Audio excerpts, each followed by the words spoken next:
Hello everybody, the Lawn Gnome is here. Oh, they have the internet on computers now. Yeah, Hollywood, you know I love you more than one I should. Yeah, Hollywood, well kiss me good.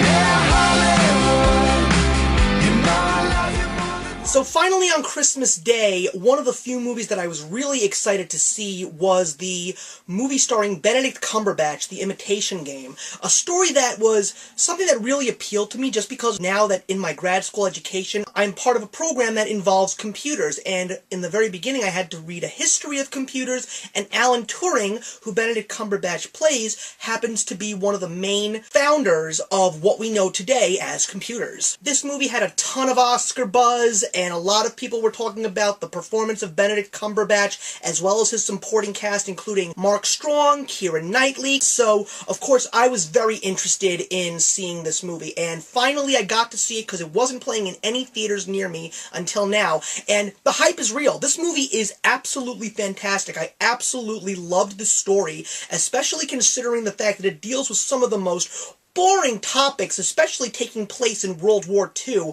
It's incredible how gripping the story was. It was the story of how Alan Turing was assigned to work with a group of people to crack the Enigma machine, which historically we now know because this was a secret that was hidden by Britain for so many years, and now we finally got the whole story of the Enigma machine being intercepted by the British and how Alan Turing created the very first computer to crack this code and help the Allies win the war.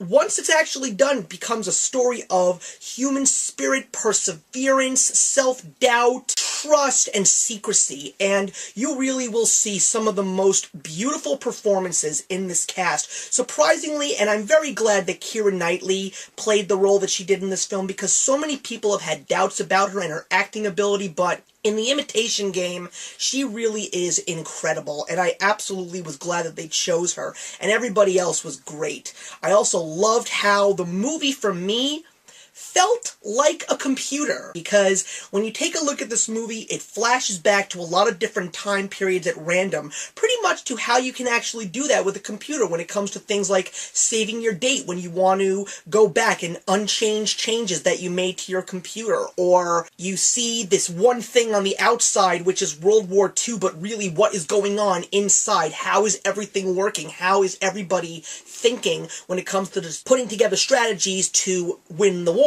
Another thing that really moves this film is the score. Alexandre Desplat, who has been known for so many more works recently since The Deathly Hallows, did a beautiful job. And there were certain points in time where the score kind of felt like computer sounds, like short piano keys and short violin strings. Made me feel like when you're typing away at a computer, the sounds that computers make when you're even playing an old video game. Another thing that I was very happy about was that Alan Turing really is a hero. Someone who was so troubled by his own self. Homosexuality was considered illegal at the time, and how he had to hide his true feelings and the person that he was. He hid it through isolation, through selfishness, through awkwardness. It was just a heartbreaking story to see a broken man that just all he wanted to do was just make a difference and just do something revolutionary to not only win the war, but take the world one step further in the world of technology. I highly recommend The Imitation Game to anybody who wants to see